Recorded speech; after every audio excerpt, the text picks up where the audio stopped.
இன்றைக்கி லேப்டாப்புக்கு டிரைவர்ஸ் எப்படி டவுன்லோட் பண்ணுறதுன்னு தான் பார்க்க போகிறோம். நேற்று என்னென்னா புது லேப்டாப்புக்கு இல்லை புது ஓஎஸ்க்கு டிரைவர் எப்படி டவுன்லோட் பண்ணுறதுன்னு பார்த்தோம். இன்றைக்கி என்னென்னா இந்த பழைய லேப்டாப்பு, இந்த பழைய ஓஎஸ், இந்த மாதிரி இருக்கிற சிஸ்டத்துக்கெல்லாம் டிரைவர்ஸ் கிடைக்கிறது ரொம்ப கஷ்டம் அஃபீஷியல் வெப்சைட்டில். ஸோ அந்த மாதிரி லேப்டாப்புக்கெல்லாம் டிரைவர்ஸ் எப்படி டவுன்லோட் பண்ணுறதுன்ட்டு ஈஸியான வேலை தாங்க இன்றைக்கி பார்க்க போகிறோம். வாங்க காமிக்கிறேன் எப்படி பண்ணுறதுன்ட்டு. ஸோ மை கம்ப்யூட்டரை ரைட் கிளிக் பண்ணிடுங்க. பண்ணிவிட்டு மேனேஜுங்கிறது கொடுங்க. கொடுத்துட்டு டிவைஸ் மேனேஜருங்கிறது கிளிக் பண்ணுங்கள்.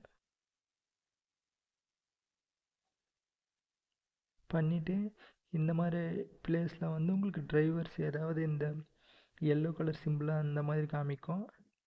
இல்லைன்னா ஏதாவது பழைய டிரைவர்ஸ் அப்டேட் பண்ணுறதா இருந்தாலும் அந்த டிரைவரோட ரைட் கிளிக் கொடுங்க. எக்ஸாம்பிளுக்கு நான் நெட்வொர்க் டிரைவரை ரைட் கிளிக் கொடுக்குறேன். ஆல்ரெடி இருக்கிற ஒரு டிரைவரை ரைட் கிளிக் கொடுத்துட்டு ப்ராப்பர்ட்டிஸ் கொடுங்க.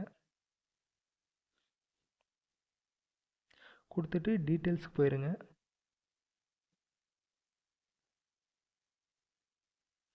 போயிட்டு இங்கே ஹார்ட்வேர் ஐடின்னு செலக்ட் பண்ணுங்கள். ப்ராப்பர்ட்டியில்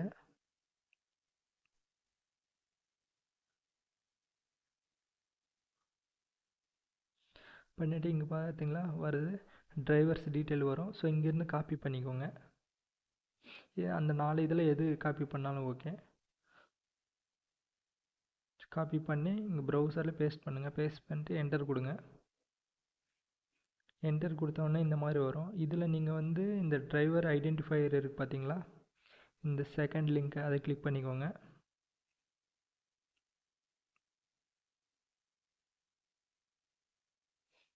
கொடுத்த உடனே இப்படி ஓப்பன் ஆகும். அப்படியே லைட்டாக ஸ்க்ரோல் டவுன் பண்ணுங்கள்.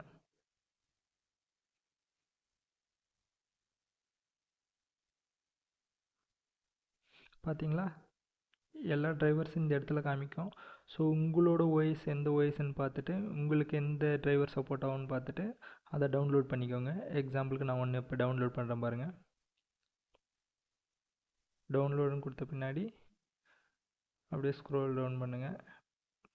மறுபடியும் டவுன்லோடுன்னு கொடுங்க.